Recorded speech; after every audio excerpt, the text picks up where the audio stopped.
Definite article the ఎక్కడ వాడాలి? మొట్టమొదటి ఆర్టికల్స్ రెండు రకాలు, ఒకటి ఇండెఫినెట్ ఆర్టికల్, రెండవది డెఫినెట్ ఆర్టికల్. ఇండెఫినెట్ ఆర్టికల్లో ఏ ఎక్కడ వాడాలి, యాన్ ఎక్కడ వాడాలి ఇంతకుముందు తెలుసుకున్నాము. ఇప్పుడు మనం ద ఎక్కడ వాడాలో తెలుసుకుందాం. ద డెఫినెట్ ఆర్టికల్ ద అనేటువంటిది కొన్ని పేర్లకు ముందు వాడాలి. ఏ పేర్లకు ముందు వాడాలి అంటే సముద్రాల పేర్లకు ముందు వాడాలి. అరేబియన్ సీ అని వచ్చింది, దానికి ముందు ద అరేబియన్ సీ అని రావాలి.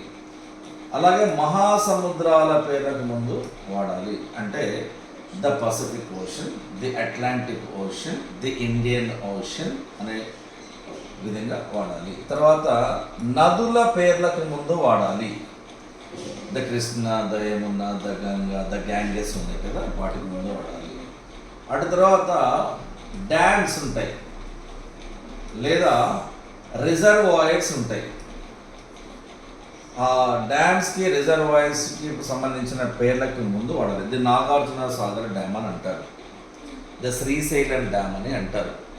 ఆ తర్వాత వాటర్ ఫాల్స్కి ముందు వాడాలి. ద నయాగరా వాటర్ ఫాల్స్ అని ఉన్నాయి కదా, వీటికి ముందు వాడాలి. అలాగే కొండల పేర్లకు ముందు, పర్వతాల పేర్లకు ముందు, శిఖరాల పేర్లకి ముందు, ఆ తర్వాత ఐలాండ్స్ ఉంటాయి మనకి, ద్వీపకల్పాలు అని అంటారు, ద్వీపాలు అంటారు. ద్వీపకల్పము అంటే పెనిన్సులా అనమాట. 3 సైడ్లు వాటర్ ఉండి ఒక సైడ్ ల్యాండ్ ఉంటే ఇండియాలో దాన్ని పెనిన్సులా అంటారు. ఐలాండ్స్కి సంబంధించిన పేర్లకు ముందు ది అండమాన్ ఐలాండ్ అని కానివ్వండి, ది డామండ్ ఐలాండ్ కానివ్వండి, ది నికోబార్ ఐలాండ్స్ కానివ్వండి, వాటికి ముందు వాడాలి. ఐర్లాండ్ కూడా ఐలాండ్, ది ఐర్లాండ్, అలాగే ది స్కాట్లాండ్, ది ఇంగ్లాండ్ అలా అంటారు. ఇక్కడ ఐలాండ్స్ కాకుండా ఇంకా ఎడార్ల పేర్లకు ముందు వాడాలి. ఎడార్లు ఏముంటాయంటే మనకి ది సహారా డెజర్ట్ అని అంటారు కదా, ది థార్ ఎడార్ అంటారు కదా, అలాంటివి. సో ఇక్కడ మనము డిజర్ట్స్కి ముందు వాడాలి కాబట్టి before the names of deserts వాడాలి. ఇంకా ఎక్కడ వాడాలంటే జాతుల పేర్లకు ముందు వాడాలి. ద ఫ్రెంచ్ అంటే ఫ్రెంచ్లో ఉన్న మనుషులు, ది ఇంగ్లీష్ వాడాలి. ద జర్మన్స్ అందరు, ద జ్యూస్ యూదులందరూ. అలాగే డెసిగ్నేషన్స్ ఉంటాయి, ప్రిన్సిపాల్ కానివ్వండి, ఎమ్మెల్యే కానివ్వండి, ఎంపీ కానివ్వండి. ఈ డెసిగ్నేషన్స్కి పదవులు పోస్టులకి ముందు.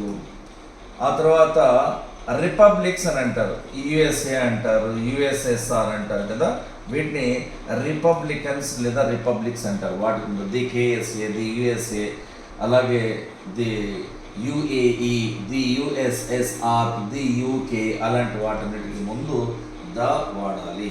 తర్వాత హిస్టారికల్ కన్స్ట్రక్షన్ ఉన్నాయి, చార్మినార్ కానివ్వండి, గోల్కొండ కానివ్వండి, ఇలాగ చారిత్రాత్మక కట్టడాల పేర్లకు ముందు వాడాలి.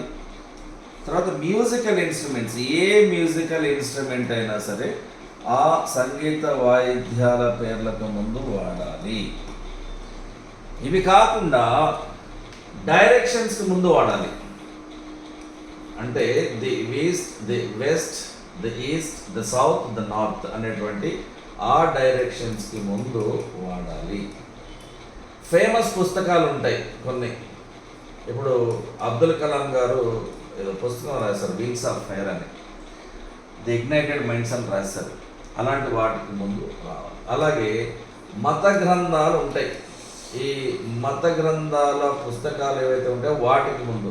కాబట్టి రిలీజియస్ బుక్స్ పేర్లకి ముందు మనము ద అనేటువంటిది వాడాలి. ఇవి కాకుండా యాడ్వర్బియల్ కంపారిజన్స్ అంటారు. యాడ్వర్బియల్ కంపారిజన్స్ అంటే ఉదాహరణకి మనం ఎంత పైకి వెళ్తే అంత చల్లగా ఉంటుంది అన్నప్పుడు the higher you go the colder it gets. 2 చోట్ల దా వస్తుంది. నువ్వు ఎంత తక్కువ తింటే అంత ఆరోగ్యంగా ఉంటావు. The less you eat the healthier you remain.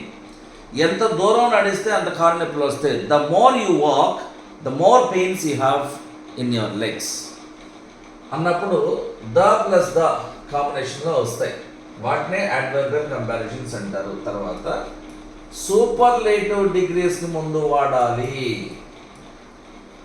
The best, the worst, the highest, the tallest, the smartest, the most beautiful, the most dangerous, ఇలాంటి వాటన్నిటికీ ముందు వాడాలి.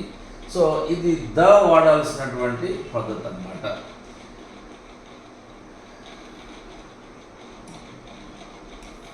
This is the notes regarding definite article, ఎక్కడెక్కడ వాడాలి అని. ఎగ్జామ్లో ఎలా ఇస్తానంటే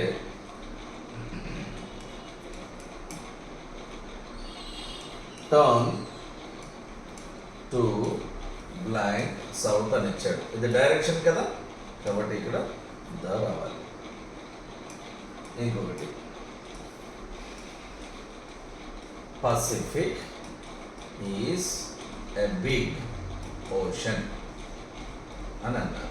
కాబట్టి ఇది సముద్రం, మహాసముద్రం పేరు కాబట్టి ద రావాలి.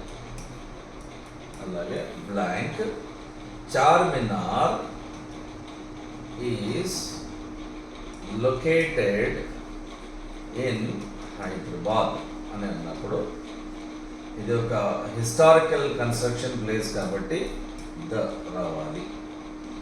ఎగ్జామ్లో మనము రాసేటప్పుడు ఏ అండ్ ద అనేవి మాత్రమే రాయాలి. ఇలాగా సెంటెన్స్ మొత్తం రాయాల్సినటువంటి అవసరము లేనే లేదు. That's all it.